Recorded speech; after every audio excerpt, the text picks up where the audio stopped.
നമസ്കാരം. ഹോർമൂസ് കടലിടുക്കിലെ എണ്ണ ഗതാഗതം പുനഃസ്ഥാപിക്കുന്നതിനും സമുദ്ര സുരക്ഷ ഉറപ്പാക്കുന്നതിനുമായി ബ്രിട്ടന്റെ നേതൃത്വത്തിൽ അന്താരാഷ്ട്ര നയതന്ത്ര സമ്മേളനം നടക്കുകയാണ്. 35 രാജ്യങ്ങൾ ഒപ്പുവെച്ച സംയുക്ത പ്രസ്താവന പ്രകാരം, അതായത് ഈ പ്രസ്താവന അനുസരിച്ച് ഈ ആഴ്ച ബ്രിട്ടനിൽ വെച്ച് നിർണായകമായ ഒരു യോഗം നടക്കുകയാണ് എന്ന കാര്യം പ്രധാനമന്ത്രി കെയർ സ്റ്റാമർ വ്യക്തമാക്കിയിരിക്കുകയാണ്. കപ്പലുകളുടെയും നാവികരുടെയും സുരക്ഷ ഉറപ്പാക്കുക, തടസ്സപ്പെട്ട വ്യാപാര ശൃംഖലകൾ പുനരാരംഭിക്കുക എന്നിവയാണ് യോഗത്തിന്റെ പ്രധാന ലക്ഷ്യങ്ങൾ. രാഷ്ട്രീയ ചർച്ചകൾക്കു ശേഷം കടലെടുക്ക് സുരക്ഷിതമാക്കാൻ സൈനിക ആസൂത്രകരുടെ സഹായം തേടുമെന്നും സ്റ്റാമർ പറയുന്നുണ്ട്. ബ്രിട്ടന് പുറമെ France, Germany, Italy, Japan, Netherlands എന്നീ പ്രമുഖ രാജ്യങ്ങൾ ഈ ദൗത്യങ്ങളിൽ പങ്കുചേരുന്നുണ്ട്. നിലവിലെ യുദ്ധ സാഹചര്യം 1970കളിലെ ഊർജ പ്രതിസന്ധിക്ക് സമാനമായ ആഘാതം സൃഷ്ടിക്കുകയാണ് എന്ന മുന്നറിയിപ്പും അദ്ദേഹം നൽകുന്നുണ്ട്.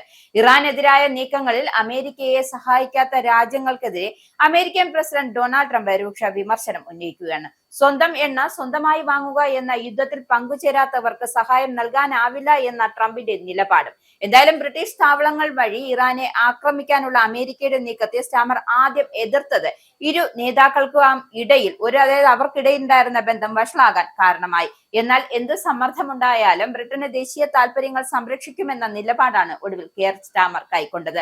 ലോകത്തെ എണ്ണ വാതക വിതരണത്തിന്റെ 1/5 കടന്നുപോകുന്ന ഹോർമൂസ് കടലിടുക്ക് ഇറാൻ ഉപരോധിക്കുന്നത് ഇന്ത്യയും ചൈനയും ഉൾപ്പെടെയുള്ള ഏഷ്യൻ രാജ്യങ്ങളുടെ ഊർജ്ജ സുരക്ഷയെ കാര്യമായി ബാധിച്ചിട്ടുണ്ട്. ഉപരോധം മൂലം ആഗോളതലത്തിൽ പണപ്പെരുപ്പം വർദ്ധിക്കുന്നത് ലോകശക്തികൾക്ക് വലിയ വെല്ലുവിളിയാണ് ഉയർത്തുന്നത്. ഹോർമൂസ് കടലിടുക്ക് അടച്ചതിനെ തുടർന്ന് ആഗോള എണ്ണ വിതരണത്തിൽ വൻ ഇടിവ് രേഖപ്പെടുത്തുന്നതായും ഏപ്രിൽ സ്ഥിതിഗതികൾ കൂടുതൽ രൂക്ഷമാകുമെന്നും അന്താരാഷ്ട്ര ഊർജ ഏജൻസി വ്യക്തമാക്കുന്നുണ്ട്. മാർച്ചിലുണ്ടായ നഷ്ടത്തിന്റെ ഇരട്ടി ഏപ്രിൽ സംഭവിക്കുമെന്നും ഇത് താമസിയാതെ യൂറോപ്പിനെ ബാധിക്കുമെന്നും അദ്ദേഹം ചൂണ്ടിക്കാട്ടുന്നു. നിലവിൽ ജെറ്റ് ഇന്ധനത്തിന്റെയും ഡീസലിന്റെയും അഭാവമാണ് ഏറ്റവും വലിയ വെല്ലുവിളി ഉയർത്തുന്നത്. മിഡിൽ ഈസ്റ്റിലെ യുദ്ധം കാരണം ഇതുവരെയും പ്രതിദിനം 12 ദശലക്ഷം ബാരൽ എണ്ണ വിതരണം തടസ്സപ്പെട്ടതായും ഏകദേശം 40 പ്രധാന ഊർജ ആസ്തികൾക്ക് കേടുപാടുകൾ സംഭവിച്ചതായും വ്യക്തമാകുന്നു. അതായത് അമേരിക്ക ഇസ്രായേൽ ആക്രമണങ്ങൾക്ക് മറുപടിയായാണ് ഇറാൻ ഹോർമൂസ് കടലിടുക്ക് അടച്ചതോടെയാണ് ചരിത്രത്തിലെ ഏറ്റവും വലിയ എണ്ണ തടസ്സം രൂപപ്പെട്ടത്. ലോകത്തിലെ 1/5 എണ്ണയും നീക്കം ചെയ്യപ്പെടുന്നത് ഈ പാത അടഞ്ഞതോടെ കുവൈറ്റ്, ഇറാഖ് തുടങ്ങിയ ഗൾഫ് രാജ്യങ്ങൾക്ക് കയറ്റുമതി തടസ്സപ്പെടുകയും ഉൽപാദനം കുറയ്ക്കേണ്ടി വരികയും ചെയ്തു. പ്രതിദിനം 20 ദശലക്ഷം ബാരൽ എണ്ണ വിപണിയിൽ നിന്നും അപ്രത്യക്ഷമായ ഈ സാഹചര്യം നേരിടാൻ തന്ത്രപ്രധാനമായ ശേഖരങ്ങളിൽ നിന്നും റെക്കോർഡ് അളവിൽ എണ്ണ പുറത്തുവിടാൻ IEA തീരുമാനിച്ചിട്ടുണ്ട്. എന്തായാലും ഈ ഊർജ പ്രതിസന്ധി ദരിദ്ര രാജ്യങ്ങളാക്കും എന്നത് ഏറ്റവും ദോഷകരമായി ബാധിക്കുമെന്നത് സാമ്പത്തിക വിദഗ്ധർ വിലയിരുത്തുന്നു.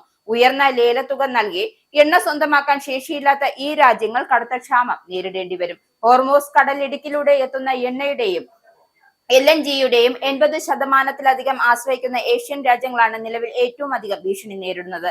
അതേസമയം പ്രതിസന്ധി പരിഹരിക്കുന്നതിനായി അമേരിക്കയും ഇറാനും തമ്മിൽ വെടിനിർത്തൽ ചർച്ചകൾ നടക്കുന്നുണ്ട് എന്നും 35 രാജ്യങ്ങൾ ഉൾപ്പെടുത്തി ഹോർമൂസ് വീണ്ടും തുറക്കാനുള്ള നടപടികൾ ആലോചിക്കുന്നതായാണ് പുറത്തുവരുന്ന റിപ്പോർട്ട്.